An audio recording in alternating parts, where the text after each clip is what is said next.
I'm a police officer in the United States of America, and I've been doing it for just under 10 years. So this next story is going to be something that happened quite a few years ago, but like a lot of events, some tend to resonate more than others. Now, I can tell you that I don't remember every death investigation I've ever been on. I don't remember every dead body I've ever seen, but there are some things you just can't help but remember. This is one of those stories. Now, the suspect in this call, or multiple calls, were involved twice.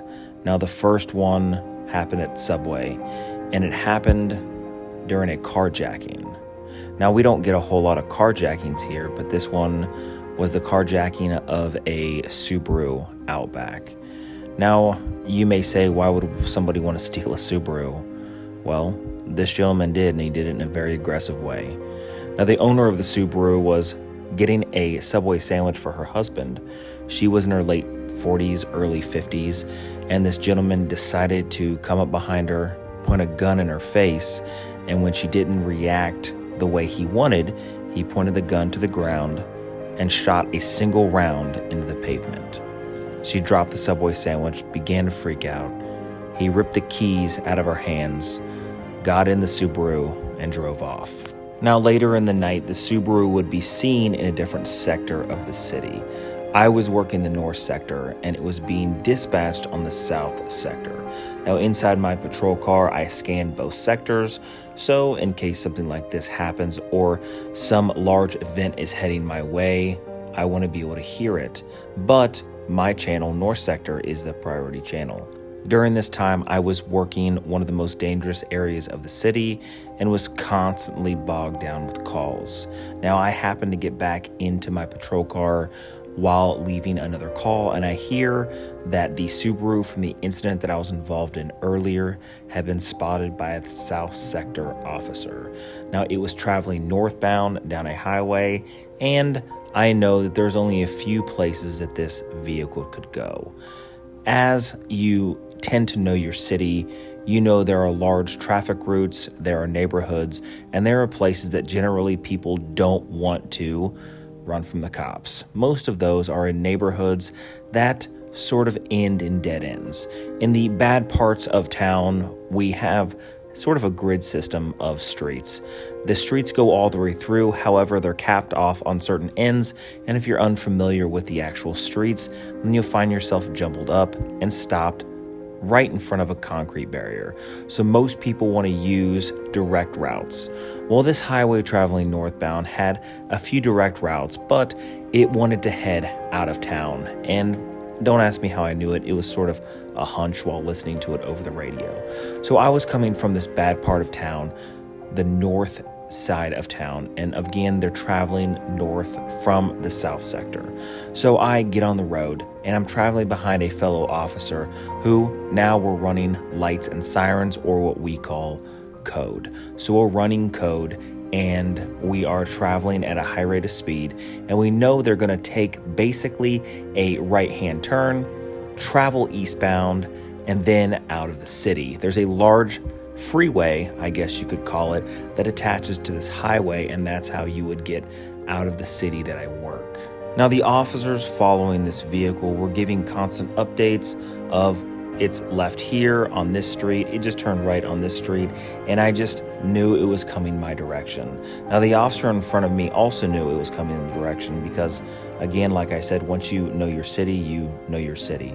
So we're both traveling westbound on this major freeway, and we know that it's going to end up coming eastbound. So we come across a large intersection with a green light, lights and sirens, and sure enough, this Subaru is heading eastbound directly towards us.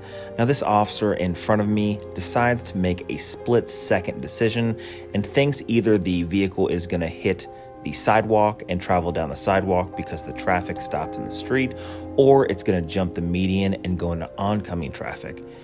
Well, he made the right decision, and this Subaru hopped up onto the sidewalk and accelerated at a high rate of speed towards the officer. Now, the officer, again, making a split-second decision, decided he was going to ram the front tire of this vehicle because We know the person inside was armed, dangerous, had no issue carjacking, and in fact, fired a shot into the ground to show his seriousness to a middle-aged woman. So he decides he's going to ram the front tire, disable it. I'm directly behind it, not wanting to create a roadblock because I don't want to get slammed into. And sure enough, this officer disables the front tire. The vehicle then travels northbound, or I guess sort of to the left over the median into oncoming traffic, and stops near a large auto parts store. Well, the guy happens to get out because he wants to run. And this is where things get extremely intense. Now, I can see him get out of the vehicle while I'm getting out of the vehicle in an attempt to pursue on foot. And I see him reach to his lower back and into a holster where he draws a gun. Now, one of my largest frustrations is the fact that only one officer can be on the radio at one time. So currently, I am the only one on scene because the officer who had rammed the vehicle had a disabled car. He was slightly injured inside of his vehicle because all the airbags had gone off, so he at that moment was slightly disoriented. Now, there were several people on the radio talking, giving updates and locations of something they weren't even aware of. In fact, at this moment, I was the only one capable of giving radio traffic, but every time I tried to get on the radio, I got a bonk because someone else was priority on the radio. Now, it would have been nice to get out the fact that, the guy had a gun in his hand, he was running away, he had already shot it at a citizen, but I digress. I was on my own chasing this guy down on foot. Lucky for me, K9 was right behind me, but I didn't know that at the time. Now, K9 had pulled up as the guy had taken off on foot, and I was chasing after him. Now, we ended up getting trapped in sort of a fenced-in area behind this auto parts business, and I hear the K9 handler behind me say, "Stop," and then the K9 or fur missile ran past me and right into the guy with the gun. Thankfully, nobody was injured, and we got the suspect. This was one of those moments I'll always remember because when the gentleman exited the vehicle and he turned around and grabbed the gun out of his holster, time slowed down, and I remember every detail of that moment because in my mind, I started to think, this was it.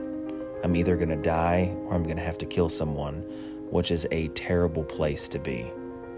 Now, if you've made it this far, consider subscribing to the channel, give me a like, and hit the notification bell.